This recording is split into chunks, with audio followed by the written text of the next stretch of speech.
क्या पढ़ रहे हो अध्याय 2 में? जैसे अवचेतन मन होता है, हाँ, जैसे कि कहते हैं कि मतलब मेरे को अवचेतन में जैसे हम जो सोचते हैं वो हो जाता है क्या? मान लो फिर तो हम असल में कहते हैं कि अवचेतन मन में जो सोचते हैं कैसे कैसे काम करता है अवचेतन मन, हाउ इट वर्क्स। तो सवाल ये है कि अवचेतन मन कैसे काम करता है और क्या कोई बात हमने अवचेतन मन में डाल दी तो वो फलीभूत हो जाती है ना।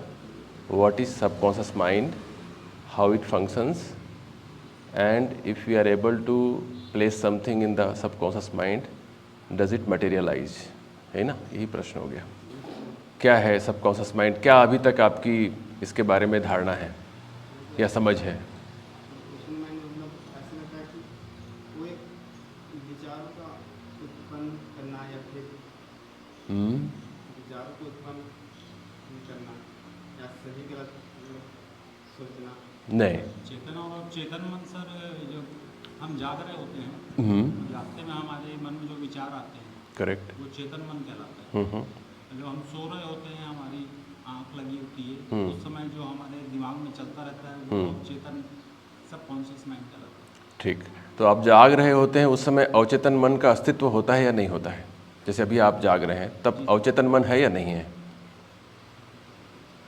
अभी भी है। अभी भी है। अभी भी है ना। मन को ऐसे मोटा मोटा दो भागों में विभाजित कर देते हैं, है ना। वन इज कॉन्शियस माइंड, एक अनकॉन्शियस माइंड।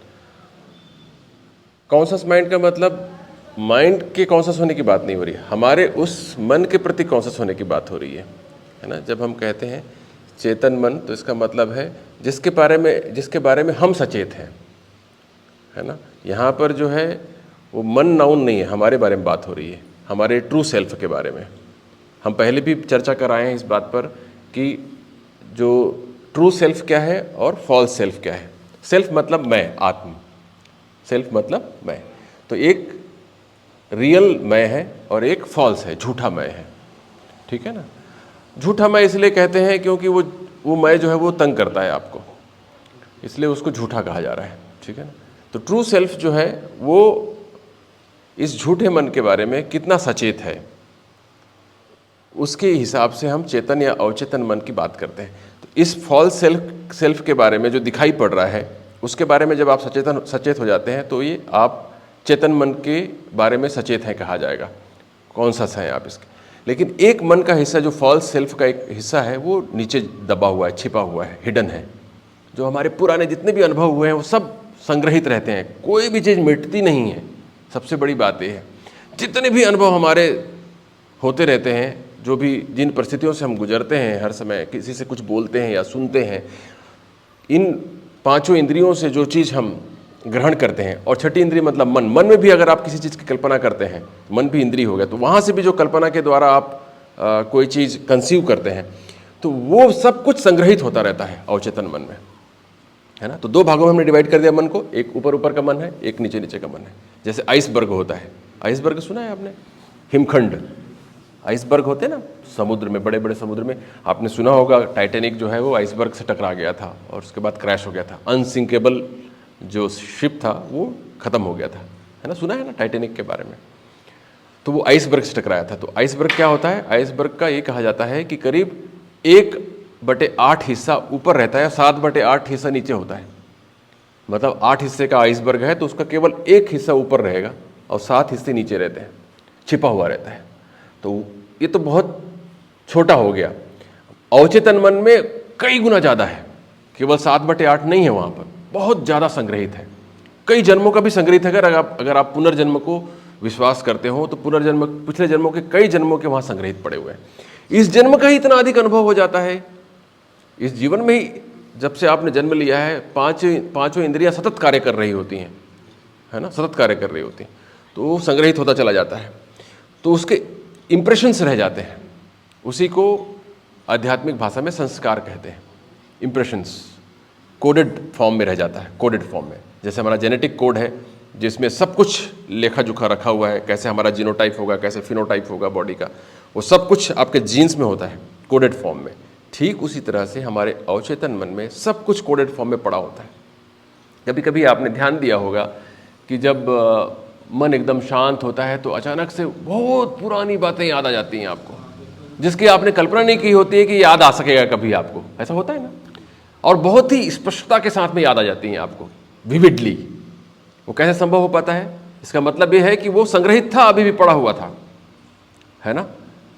अब ये वैज्ञानिक अभी भी पता नहीं लगा पाए हैं कि कहाँ पर संग्रहित रहता है वो, ठीक है ना। ब्रेन को काटो आप, डिसेक्शन करो, मैडम एनाटॉमिस्ट है, करती है डिसेक्शन, कहीं पर नहीं दिखाई पड़ता मन, तो कितना भी डिसेक्ट करो कहीं पर संस्कार नज़र नहीं आते हैं, है ना, कहीं कुछ नज़र नहीं आता है। कैसे काम करता है, कहाँ रहता है? तो जैसे आई क्लाउड काम करता है ना, जो लोग आईफोन यूज़ करते हो जानते हैं आई क्लाउड होता है।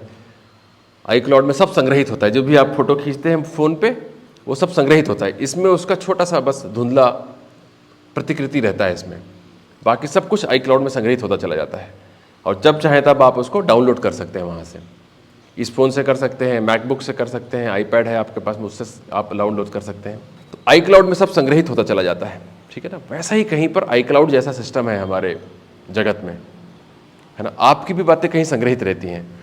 तो अगर मैंने किसी तरीके से ट्यून कर लिया अपने मन को उस चीज़ को रिसीव करने के लिए, तो आप जो सोच रहे हैं वो भी मैं कैच कर सकता हूँ, डाउनलोड कर सकता हूँ, है ना। क्योंकि हम सब एक समष्टि मन के हिस्से हैं। समष्टि मन का मतलब हुआ कलेक्टिव माइंड, है ना। हम सब सोचते हैं कि हम सब इंडिविजुअल माइंड रखते हैं, लेकिन वस्तुतः हम सब शेयर कर रहे होते हैं एक दूसरे के मन को, ठीक है ना, किसी न किसी रूप में। इसलिए कभी कभी आप जो सोचते हैं वो आगे वाले को पता चल जाता है। आपके मन में आ रहा है कि यार चाय पीने चलना है, ठीक उसी क्षण आगे वाला पूछेगा चाय पीने चलना है क्या। ऐसा होता है कई बार, है ना। घर में आप सोच रहे हो चाय, आप वाइफ पूछ ले चाय बना दूं क्या, तो आपको लगता है अरे मेरे मन में भी यही चल रहा था, आपने तो मेरे मुंह की बात छीन ली, ऐसा बोलते हैं ना। वो ट्रांसमिट हो जाता है, ठीक है ना, या आपने किसी तरीके से उनके साथ ट्यून कर लिया। तो ये कलेक्टिव माइंड है जिसको हम सब शेयर करते हैं, साझा करते हैं। तो अवचेतन मन जो है वो, अवचेतन मन नीचे, अव मतलब नीचे होता है ना, अव मतलब नीचे, ठीक है ना। तो नीचे पड़ा होता है चेतन मन के नीचे, ठीक है ना। नीचे का मतलब ऐसा बोलने के लिए है, ऊपर नीचे अब कहा नहीं जा सकता। ये हो सकता है कि बाहर पेरीफेरी चेतन मन है, केंद्र में अवचेतन मन है। अब वो बहुत अधिक कोई इस पर संयम करे इस धारणा पर, चेतन और अवचेतन मन की धारणा पर कोई संयम करे। संयम का मतलब होता है ध्यान, धारणा, समाधि जब एक साथ घटित होते हैं तब उसको संयम कहते हैं। तो अगर कोई इस पर संयम करे तो उसे इसका बोध हो सकता है कि किस तरह से इसकी संरचना होती है, ठीक है ना। तो संभव है, ये कोई ऐसी असंभव बात नहीं है। क्योंकि हमें इसका अनुभव नहीं है इसलिए हम इन सब बातों का संभव मानते हैं या समझ नहीं पाते हैं, कुछ गूढ़ बातें समझ लेते हैं इनको। ऐसा नहीं है। कोई भी उस पर समय देगा, ऊर्जा लगाएगा, संयम करेगा तो उसे उसका बोध हो सकता है। तो अवचेतन मन में सब संग्रहित है, मान के चलिए आपकी सब बातें संग्रहित हैं, ठीक है, जिसका आपको भी पता नहीं है ना। बहुत बार आप करके भूल चुके हैं उसको। अच्छे बुरे ख्यालात सब जमा रहते हैं वहाँ पर।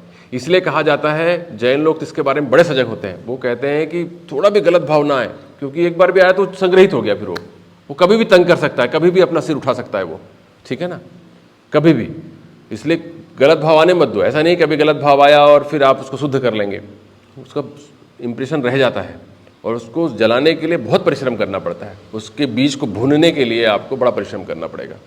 इसलिए गलत भाव ना आए, इसका ध्यान रखें, मन को शुद्ध करने की कोशिश करें, ऐसा कहा जाता है। तो कॉन्शियस माइंड ज़्यादा पावरफुल रहता है कि सबकॉन्शियस माइंड? देखो, कॉन्शियस माइंड आपके वश में है, ठीक है ना। तो आपकी दृष्टि से आप उसे कंट्रोल कर सकते हैं आसानी से, तो वो उतना पावरफुल नहीं हुआ। लेकिन अवचेतन मन आपके बस में नहीं है, तो कभी भी अचानक उठ खड़ा होगा वो, है ना। आप अच्छे खासे मन से चल रहे हैं और अचानक से उसने आपके मन को खराब कर दिया, ठीक है ना, अचानक से उठ खड़ा हुआ किसी दिन, तो ज़्यादा पावरफुल तो वही हो गया आपकी दृष्टि में, तो है ना। और आप पावरफुल होते हैं चेतन मन के लिए ज़्यादा। लेकिन अब जब ध्यान करने लगते हैं तो आप इस अवचेतन मन को देखने लग जाते हैं थोड़ा थोड़ा करके, जो संग्रहित भाव है उसको, उनके जो सटल इम्प्रेशंस हैं उसको आप परसीव करने लग जाते हैं, सटल इम्प्रेशंस को, ठीक है ना। तो इसलिए ध्यान करने से मन शांत होने लगता है। किसी भी रूप में, ध्यान ही क्यों कहें, किसी भी अन्य तरीके से भी अगर आप अपने मन को शांत करने लग जाएं, शांत कर सकें किसी भी तरीके से, तो वो संभव हो सकेगा। अगर आप 1 घंटा 2 घंटा ध्यान लगाते हैं तो उस दौरान मन शांत हो सकता है, या किसी दिन आपने अवकाश ले लिया अपने दैनिक कार्यों से तो उस दिन आपका मन शांत हो सकता है, और आपने आंखें बंद करके बहुत गहराई से मन को और शांत करने का प्रयत्न किया तो आप अपने अवचेतन मन में चल रहे विचारों को या संग्रहित भावों को देख सकते हैं, मतलब अनुभव कर सकते हैं, उनके बारे में जानकारी प्राप्त कर सकते हैं। फ़ायदा ये होगा कि उससे आप उनको मॉडिफाई कर सकते हैं, ठीक है ना। तो अवचेतन मन में अगर आपने अच्छे भाव डाल दिए तो वो आपके चेतन मन को भी नियंत्रित कर रहा होता है, ठीक है ना। चेतन मन को नियंत्रित कर रहा होता है, इसका मतलब वो आपको ही नियंत्रित कर रहा होता है, क्योंकि अधिकांश समय पे तो हम मन के हिसाब से चल रहे होते हैं ना, क्योंकि ऑटोमेटिक मोड में चलना पड़ता है ताकि ऊर्जा खत्म ना हो।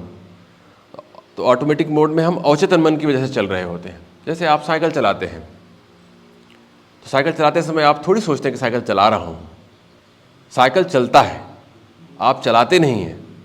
यद्यपि आप चलाते हुए मालूम पड़ते हैं लेकिन चलाते आप नहीं हैं, अवचेतन मन चला रहा होता है। इसलिए कभी आप यहाँ से निकलेंगे एमएमआई के लिए और एमएमआई पहुँचने के बाद मालूम पड़ता है अरे मैं एमएमआई पहुँच गया।